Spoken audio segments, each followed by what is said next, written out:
Hello and welcome to History Never Ends, a channel dedicated to the devotion to knowledge. On the table today we have the German orthography reform of 1996.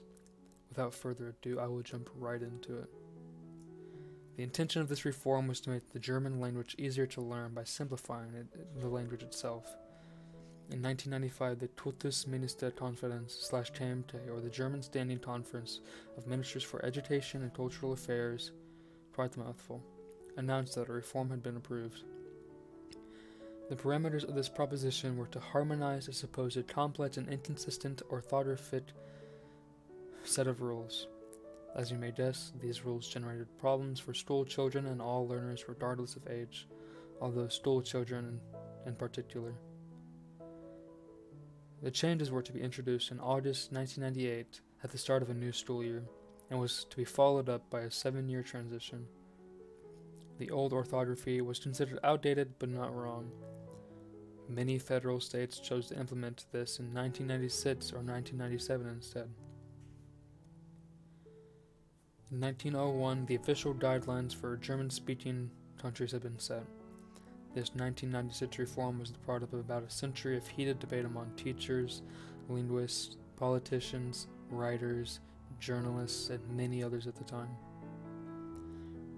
From the late 1970s, there had been a liaison between the four main German-speaking states, the states being Switzerland, FDR, DDR, Austria, and Switzerland. Thusly, as you may be thinking, this reform is also the result facilitated by the unification of Germany, which I would affirm. Protests spilled up with Rolf Grüschner, a professor of law at the University of Jena, and his 14-year-old daughter took their case against the reform all the way up to the Bundesverfassungsgericht, or the Federal Constitutional Court. This was highly publicized and played into the hands of antipathy towards the reform. The revisions may be summed up into 6 main groups: sound letter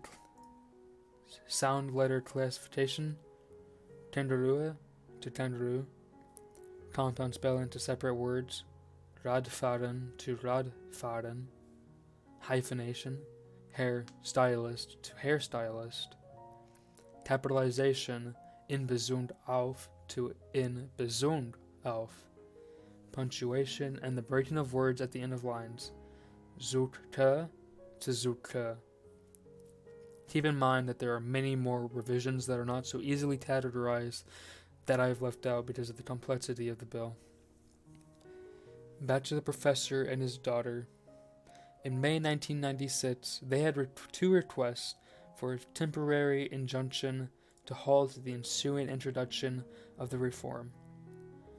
Complaints were also pressed as there was much concern over infringement of his constitutional rights in the basic law.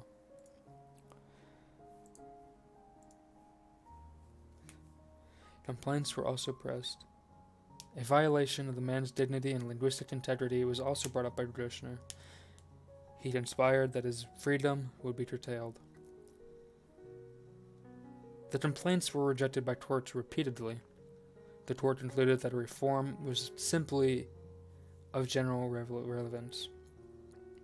Implementation was certain and obligatory. And that's where I will end it today for now. I will encourage you to go out and read more for yourself on this topic and others. One topic I would recommend looking into that I personally find fascinating that you may know is the diggers or true levelers. I won't tell a lot about it right now, but basically, proto-Marxism, Christian zealous communists. And sources are in the description, and thank you so much for watching.